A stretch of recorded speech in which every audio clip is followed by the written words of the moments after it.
Hey guys, welcome back to our YouTube channel Attainers. तो यार आज की वीडियो में यहाँ पे हम लेक्चर 14 लेके आ गए हैं। जैसे ही आप सबको पता ही है कि यार जेकेपी कांस्टेबल का जो एग्ज़ाम आने वाला है उसके लिए मैंने एक यहाँ पे मॉक टेस्ट सीरीज स्टार्ट करी है। तो उसका यहाँ पे लेक्चर 14 आज की वीडियो में रहने वाला है। अगर आपने अभी तक पहले 13 लेक्चर नहीं देखे तो उसका मैंने एक प्लेलिस्ट बना दिया अलग से, और प्लेलिस्ट का लिंक मैंने आपको डिस्क्रिप्शन बॉक्स में दे दिया है। नहीं तो ऊपर यहाँ पर आपको आई बटन में भी लिंक आ रहा होगा, वहाँ से जाके भी वो प्लेलिस्ट देख सकते हैं। इसके साथ साथ एक जेकेपी कांस्टेबल टेलीकम्युनिकेशन का जो एग्ज़ाम है उसके लिए भी एक अलग से प्लेलिस्ट बना दी है मैंने। कम से कम उसके भी 5-6 लेक्चर मैंने अपलोड कर दिए हैं। उस प्लेलिस्ट का लिंक भी आपको डिस्क्रिप्शन बॉक्स में मिल जाएगा। काफ़ी ज़्यादा बच्चे पूछते हैं कि टेलीकम्युनिकेशन का कहाँ से पढ़ना है, तो जो मैं वहाँ से मॉक करवा रहा हूँ वो बहुत ज़्यादा है, मतलब बहुत ज़्यादा डिटेल में मैं आपको उसमें पढ़ा रहा हूँ और मॉक करवा रहा हूँ। तो वो प्लेलिस्ट जोर से देख लीजिएगा। उसके बाद अगर आप चैनल में पहली बार विजिट कर रहे हैं तो चैनल को सब्सक्राइब कर लेना और बेल आइकन को भी दबा लेना, जिससे आपको हमारे आने वाले वीडियो के सारे नोटिफिकेशन सबसे पहले मिल जाए। क्योंकि जैसे मैंने आपको वादा किया है, जब तक जेकेपी का एग्ज़ाम नहीं आ जाता, चाहे वो पोस्टपोन हो ना हो, तब तक लगातार आपको हमें जेकेपी कांस्टेबल के मॉक टेस्ट और जेकेपी टेलीकम्युनिकेशन के मॉक टेस्ट देखने को मिलेंगे।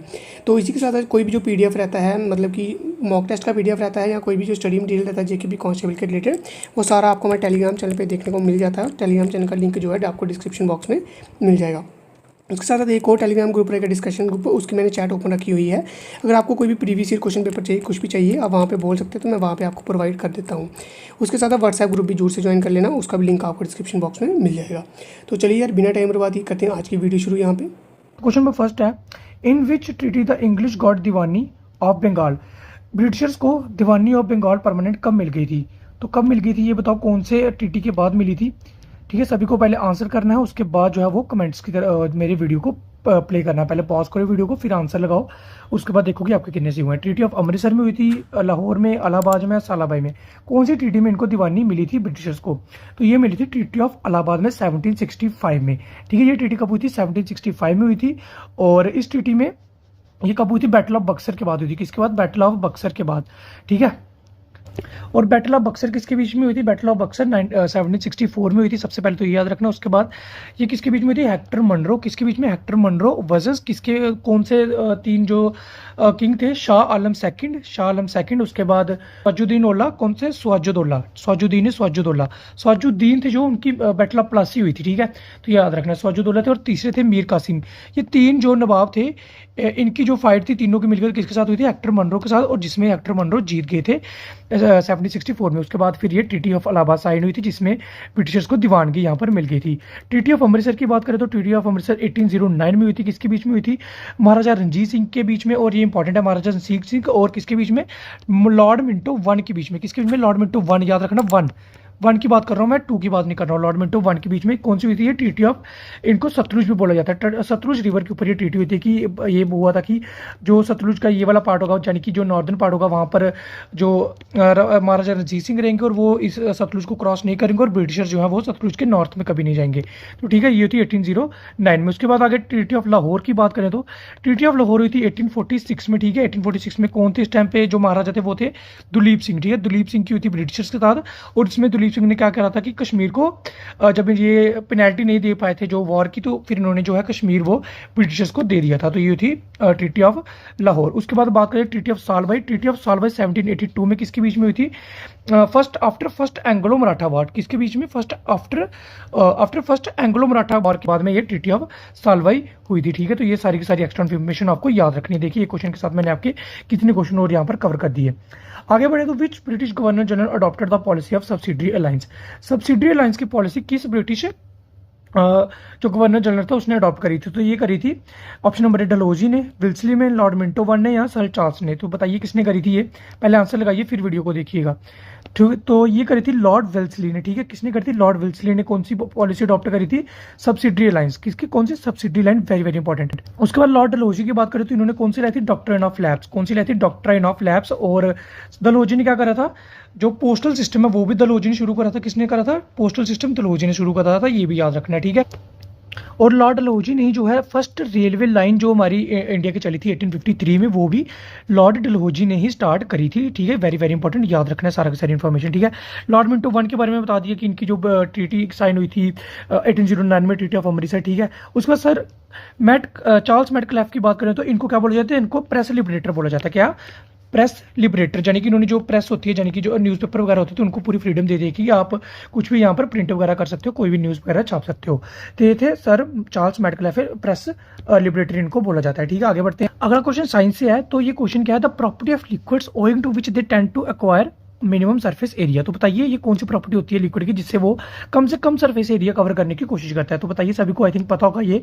तो इसका आंसर है option number D, surface tension. आप देखते हो ना, सरफेस टेंशन का जो एक ड्यू ड्रॉप होती है वो एक सर्कुलर फॉर्म में होती है। आपसे ऐसे पूछा जाता है कि बताइए कि जो ड्रॉप्स होती हैं वाटर की वो सर्कुलर फॉर्म में क्यों होती है। तो इसका भी आंसर क्या होगा, सरफेस टेंशन ही होगा, याद रखना है, वेरी वेरी इंपॉर्टेंट। उसका कोहेसिव फोर्स की बात करें तो कोहेसिव फोर्स वो फोर्स ऑफ अट्रैक्शन होती है। कौन सी होती है, फोर्स ऑफ अट्रैक्शन होती है जो कि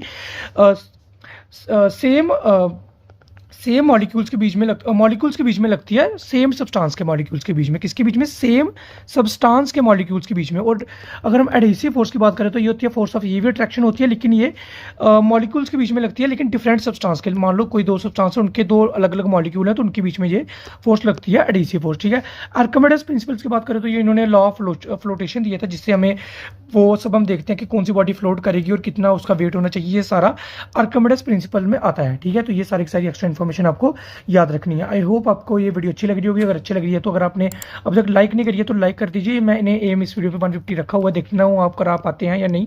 और अगला क्वेश्चन देखिए, काफी ज्यादा इंपॉर्टेंट है, वेरी वेरी इंपॉर्टेंट। आप मार्क करके चलिए इसको। क्यों, the total number of assembly seats of J&K।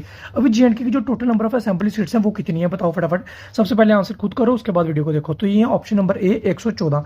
114 कितनी है, 90 है जो वो स्टेट के लिए, और जो रिजर्व है 24 अभी भी, वो किसके लिए रिजर्व है, PUK के लिए। Very very important question.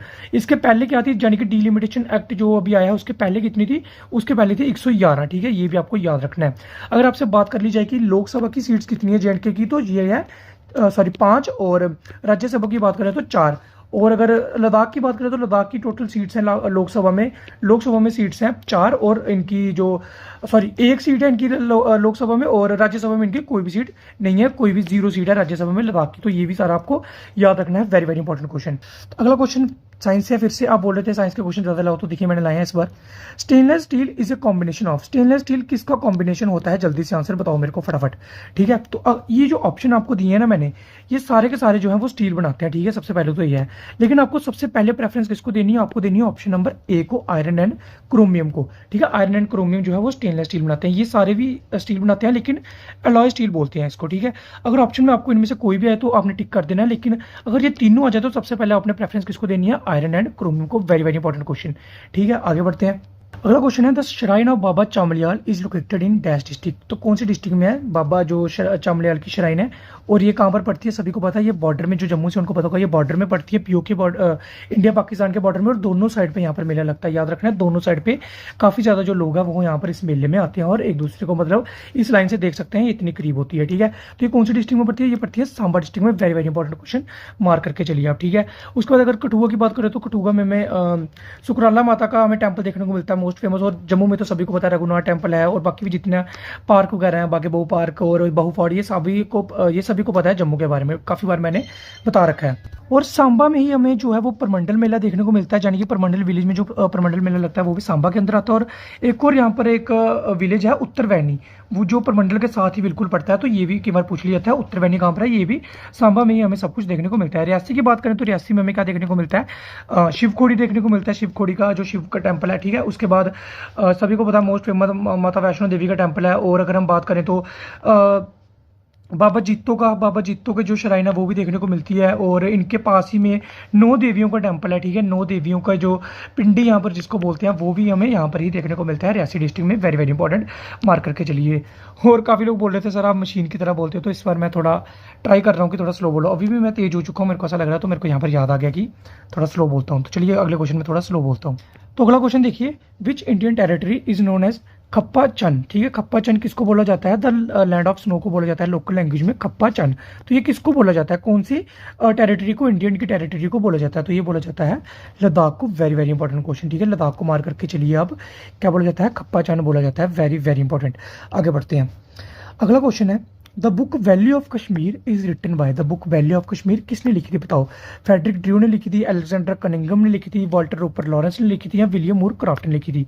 तो ये लिखी थी option number C, Walter Roper Lawrence ने ये बुक लिखी थी, the valley of Kashmir. Very very important. उसके बाद अगर हम बात करें तो फ्रेडरिक ड्रू की, तो इन्होंने लिखी थी द J&K टेरिटरीज। कौन सी? द J&K टेरिटरीज इन्होंने लिखी थी फ्रेडरिक ड्रू ने, ठीक है, द J&K टेरिटरीज। उसके बाद देखें तो अलेक्जेंडर कनिंघम की बात करें तो इन्होंने लिखी थी द लैंड ऑफ लामास, ठीक है, द लैंड ऑफ लामास, ठीक है, जिसमें इन्होंने लद्दाख के बारे में भी लिखा था, कल्चर के बारे में, हिस्ट्री के बारे में, ज्योग्राफी के बारे में सारे इन्होंने लिखा था अलेक्जेंडर कनिंघम ने। उसके बाद विलियम मूर क्राफ्ट की बात करें तो इन्होंने लिखी थी the travel in Himalayan province, the travels in Himalayan province. Very very important, Himalayan province, ठीक है, लिख लेना, कहीं पर एग्जाम में पूछा जाता है। वेरी वेरी इंपॉर्टेंट, ठीक है, आगे बढ़ते हैं। Who build the Rajouri fort at Danidhar village, Danidhar village में रजौरी फोर्ट किसने बनवाया था? तो बताइए किसने बनवाया था? तो ये किसने बनवाया था रजौरी फोर्ट? तो ये बनवाया था, अगर हम बात करें तो ये बनवाया था मियाँ हाथू ने। किसने? मियाँ हाथू ने। वेरी वेरी इंपॉर्टेंट, ठीक है, याद रखना आपको, मियाँ हाथू ने रजौरी फोर्ट बनवाया था। अगर जनरल जोरावर सिंह की बात करें तो इन्होंने क्या बनाया था? इन्होंने बनवाया था भीमगढ़ फोर्ट। कौन सा fort? Bhimgarh fort. Very very important. कौन सी रिवर के किनारे? भीमगढ़ फोर्ट कौन सी रिवर के किनारे? रिवर अंज के किनारे, ANJ, अंज के किनारे, ठीक है, वेरी वेरी इंपॉर्टेंट। अल-बरूनी की बात करें तो इन्होंने क्या लिखा था? इन्होंने किताबुल हिंद लिखी थी, किताब-उल हिंद। वेरी वेरी इंपॉर्टेंट, ये भी मार्क करके चलिए आप, ठीक है। इसके बाद अगर हम बात करें रंजीत देव की, तो रंजीत देव ने क्या करा था? इन्होंने अटैक करा था, किसके ऊपर अटैक करा था? लेकिन ये फेल हो गए थे, ठीक है, सबसे पहले याद रखिए ये फेल हो गए थे। किसके ऊपर अटैक करे थे इन्होंने अटैक करा था हाजी करीम दाद खान के ऊपर, ठीक है। हाजी करीम दाद खान कौन थे? ये उस टाइम के क्या थे? गवर्नर थे हमारे J&K के। कौन से गवर्नर थे? ये अफगान गवर्नर थे, अफगान गवर्नर थे। और इनके जो मेन जो किंग थे इनके, वो कौन थे उस टाइम पर? वो थे तैमूर शाह। कौन से थे? तैमूर शाह दुरानी, ठीक है। वेरी वेरी इंपॉर्टेंट क्वेश्चन, याद रखना आपको, सारा का सारी इन्फॉर्मेशन जो मैं बता रहा हूँ ये कहीं पर लिखते जाइए, काम आएगी आपको आगे एग्जाम में, ठीक है। आगे हम बात करें with which of the following river Tulbul river project is associated, Tulbul river project किसके साथ एसोसिएट करता है? चिनाब के साथ, नर्मदा के साथ, रावी के साथ, या येलम के साथ? तो बताइए किसके साथ करता है? चिनाब के बारे में मैंने आपको काफ़ी बार बता दिया, सलाल डैम है, बगलीहार डैम और रातले हाइड्रो पावर प्रोजेक्ट, जिसकी जो अभी कंस्ट्रक्शन की बात करी जा रही है, करंट अफेयर में का ये क्वेश्चन है, तो ये याद रखना है, रातले हाइड्रो पावर प्रोजेक्ट को अभी फिर से रिनोवेट करने की यहाँ पर बात करी जा रही है, ठीक है। उसके बाद अगर हम बात करें नर्मदा की, तो नर्मदा के ऊपर कौन सा डैम है? नर्मदा के ऊपर डैम है Sardar Sarovar dam. Very very important, याद रखना, सरदार सरोवर डैम, ठीक है। अगर उसके बारे में हम बात करें नर्मदा के बारे में, ये ओरिजिनेट कहाँ से होती है? तो ये ओरिजिनेट होती है अमरकंटक। कहाँ से? मैंने आपको बता रखा है, अमरकंटक, जो कि कहाँ पर पड़ता है? मध्य प्रदेश में पड़ता है। वेरी वेरी इंपॉर्टेंट, ठीक है। ये कहाँ पे जाके एंड हो जाती है? ये अरेबियन सी में जाके एंड हो जाती है, यानी कि अरेबियन सी में जाके मिल जाती है, ठीक है। इस और अगर हम बात करें इसके पास कौन सा जो स्टैचू मोस्ट फेमस बना हुआ था? स्टैचू ऑफ यूनिटी, दुनिया का सबसे बड़ा जो स्टैचू है, स्टैचू ऑफ यूनिटी भी नर्मदा के ऊपर ही बना हुआ है। वेरी वेरी इंपॉर्टेंट क्वेश्चन, ठीक है। आगे हम बात करें झेलम रावी के बारे में, सॉरी, तो रावी के बारे में अगर हम बात करें तो ये इसके ऊपर कौन सा डैम बना हुआ है? रंजीत सागर डैम। कौन सा डैम? रंजीत सागर डैम। ये ओरिजिनेट कहाँ से होती है? ये हिमाचल प्रदेश से ओरिजिनेट होती है, ठीक है। रंजीत सागर डैम बना हुआ है कहाँ पर? पठानकोट में बना हुआ है, पठानकोट में रंजीत सागर डैम बना हुआ है, ठीक है। कौन सी लगी? झेलम के बारे में मैंने बता दिया, चिनाब के बारे में बता दिया, तो सारी रिवर्स यहाँ पर जो ऑप्शन में थी वो बता दी मैंने आपको। आगे बढ़ते हैं, अगला क्वेश्चन आज का लास्ट रहेगा, तो उसके बाद मैं और भी लाता रहूंगा, तो आप बने रहिएगा इस सीरीज के साथ। तो लास्ट क्वेश्चन देख लेते हैं आज का। The fastest super computer of India is a Fugaku, दूसरा रे 1, तीसरा सागा 2020, या डी समिट US। तो बताइए फास्टेस्ट सुपर कंप्यूटर कौन सा है इंडिया का? इंडिया का पूछा, ठीक है, इंडिया का, वर्ल्ड का नहीं पूछा।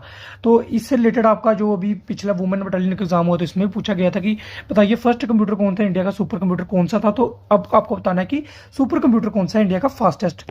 तो ये आपका सागा 2020 किसने बनाया था? ये इसरो ने बनाया था, याद रखना है, इसरो ने बनाया था। उसके बाद अगर बात करें फुगाकू की, तो इसका पूरा नाम है जापानीज फुगाकू, ठीक है। क्या नाम है? Japanese Fugaku. ये वर्ल्ड का सबसे फास्टेस्ट सुपर कंप्यूटर है, वर्ल्ड का। कहाँ का? वर्ल्ड का सबसे फास्टेस्ट कंप्यूटर है जापान का, ठीक है। उसके बाद बात करें तो समिट US, ये सेकंड फास्टेस्ट सुपर कंप्यूटर है वर्ल्ड का। ये कहाँ का है? USA का है। कौन सा है? सेकंड फास्टेस्ट, ठीक है। उसके बाद हम बात करें रे 1 की, तो ये क्या था? रे 1 1960 में बनाया गया था, दुनिया का सबसे पहला सुपर कंप्यूटर। कौन सा? दुनिया का सबसे वर्ल्ड फर्स्ट सुपर कंप्यूटर बनाया गया था रे 1। और ये किसने बनाया था? ये बनाया था सीमस क्रे ने, ठीक है, सीमस क्रे ने ये बनाया था। जो कौन थे वो एक अमेरिकन इलेक्ट्रिकल इंजीनियर थे सीमस क्रे, ठीक है। इन्होंने ये फर्स्ट सुपर कंप्यूटर बनाया था वर्ल्ड का। इनको फादर ऑफ सुपर कंप्यूटर भी बोला जाता है, ठीक है। तो ये आपके सारे हो गए जितने भी सुपर कंप्यूटर से रिलेटेड क्वेश्चन थे, ठीक है। आपको ये सारे की सारी इन्फॉर्मेशन याद रखनी है। और आपको ये सीरीज मेरी अच्छी लग रही है जो मैं कोशिश कर रहा हूँ एक छोटी सी, तो लाइक करके मेरे को बता दो और शेयर कर दिया करो अपने दोस्तों के साथ जो भी प्रिपरेशन कर रहे हैं। तो एम करता हूँ इस वीडियो पे 150 लाइक आप करवा दोगे। मैं तीसरी बार बोल रहा हूँ, देखता हूँ आप करवा पाते हैं या नहीं। तो चलिए मिलता हूँ आपसे नई वीडियो में ऐसे ही। तब तक के लिए bye bye, take care and all the very best for your upcoming exam.